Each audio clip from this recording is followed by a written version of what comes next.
Pontianak ya di sini. Nah, ini makanya tempat kita ini agak panas karena terkena garis khatulistiwa.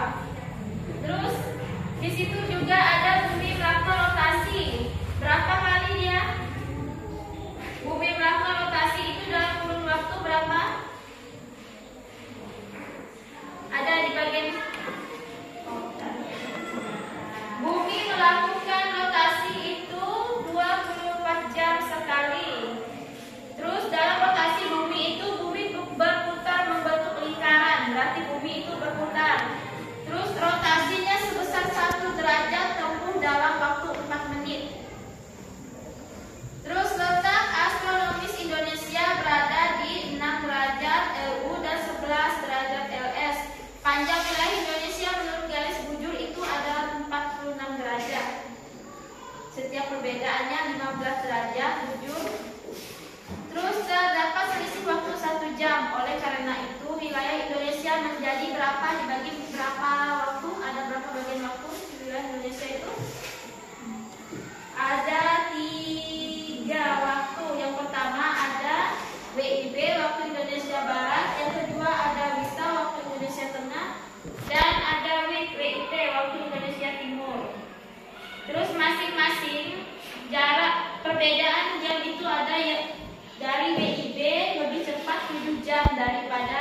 dengan daerah waktu yang lainnya. Contohnya di Semarang, waktu Indonesia Barat ya di Semarang.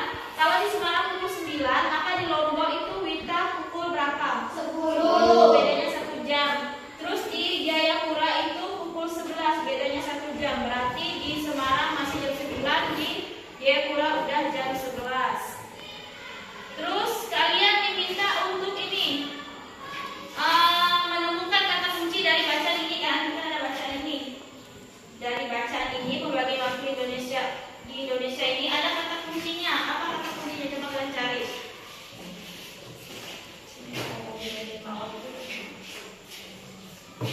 Apa kata kuncinya? Yang terdapat di bacaan adalah informasi yang terdapat pada bacaan tersebut adalah pembagian zona waktu di wilayah Indonesia. Pembagian zona waktu tersebut meliputi waktu Indonesia bagian Barat (WIB), waktu Indonesia bagian Tengah (WITA), dan waktu Indonesia bagian Timur (WIT). Berarti kata kunci dari bacaan itu adalah apa? Zona waktu. Dia itu kata kunci itu berarti apa yang menggambarkan isi dari bacaan itu. Mereka menceritakan tentang apa di sini tadi? Tentang zona waktu. Berarti itu kata kuncinya. Terus informasi yang dapat kalian peroleh tadi apa?